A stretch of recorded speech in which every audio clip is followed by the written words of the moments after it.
everybody, today we are talking about Norwegian Wood by Haruki Murakami. So I've heard a lot of people talk about this book and this author and that this author is really good, and so I just wanted to try him out. I haven't read any of his other things, and so I just thought I would try Norwegian Wood first and see how this one is. I know that it's been made into a movie and it's pretty popular, and so I wanted to give this one a go first. And I was very pleased that it was a really good, enjoyable book. Another thing that I realized was that the majority of my reviews recently have been in the female perspective by a female author, and this one is in a male perspective by a male author, and so I thought I should probably switch it up a little bit and read this book. I don't know, the cover kind of gave fall vibes anyway, so I wanted to start reading it around this time of year. So the story itself, it is about a boy named Toru who recently graduates from high school and starts living his life in college. He has a roommate who he nicknames Stormtrooper because he just gets up in the morning and always does his exercises, and he just seems very much just like he does what he needs to do and he gets it done. And so sometimes Toru makes fun of him a little bit and shares some stories with his friends about this roommate. And yeah, so anyway, that is kind of where we start off. There's a couple of things that happen that is really critical to the story, but I don't really want to say too much if you don't know too much about this book, because it's always better to know just a little, just enough to intrigue your interest, but not too much to spoil it to where you're like, it would have been nice to discover that myself. And so this thing that happens is really, it impacts him a lot. It has to do with his friend that he had in high school. And he also, his friend had a girlfriend, and that girl is also very important to this story because Toru gets very close to her in the months after graduating and going into college. They're not going to the same college or anything, but they keep in touch and they get a very close friendship. This girl's name is Naoko.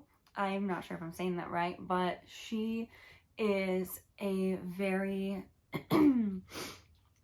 different kind of girl. Her mind is just, she's very interesting, and she's also very closed off at times, but she also can be open.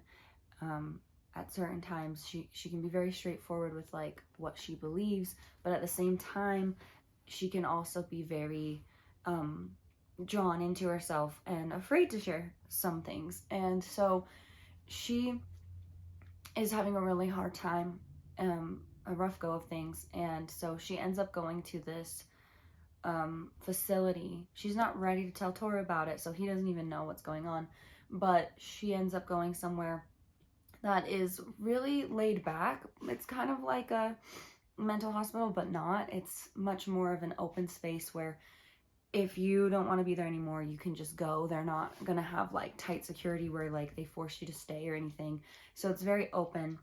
And she went there because she really just wanted to make herself better and make herself right so that she can be just a better person and feel more confident and feel right to be around Toru. Toru ends up visiting her there and stays for quite a few days and meets her friend that she's rooming with that's been there for a long time too, who's just been there because she wants to stay there, and she's has her own issues, but she's really helpful in being a friend, and Toru also gets really close to her and has some deep conversations with her as well. Now meanwhile, before Toru knew where Naoko even was, he ended up getting close to a classmate, Midori, and she is kind of different personality-wise. She doesn't really care about, shielding her words and saying, she just tells it and like it is what she's thinking, even if it seems really bold. And he kind of starts to get attached to her a lot as well. Something that I really like just in general about the way that the author writes this is a lot of times the people that are talking to Toro always say that he talks weird, or that he has a funny way of talking, or that they like the way he talks, because he seems mature for his age, a college student. He seems really mature, and the way he responds to things is really respectful, and it's kind of in a way that you wouldn't expect a 18-year-old, 19-year-old boy to be acting. And so we get this main character who just has a way with words, who just says things in a really nice way or a really different way, and is just always very respectful. And it was just really refreshing to read the way that his narrative was going along. I just really liked it. It was not some, like, yeah, it's just like a mature way of how he saw the world and how he talks, and I really liked that. And so this book had a lot of good moments in it, a lot of good moments with him and with these two different women that he really cares about, and we get to see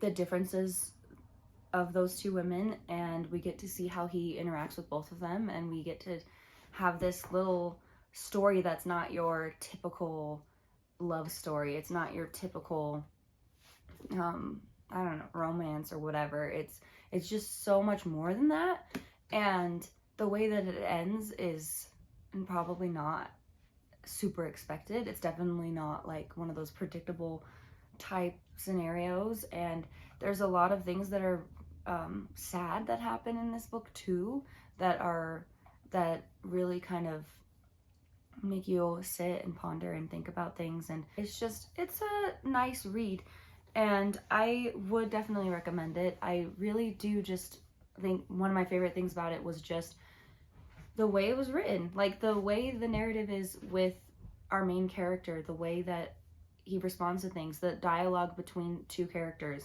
is not your, it's not your typical like American college conversation, like college kid conversation, or like it's just more mature and makes you think a little bit more. And yeah, so the writing, it really works. It's really good. So I would recommend that you read it if you find any of what I said interesting. And yeah, you can let me know if you've already read it, if you agree with anything I've said. And thank you so much for watching. I appreciate you, and I'll see you in the next one. Bye.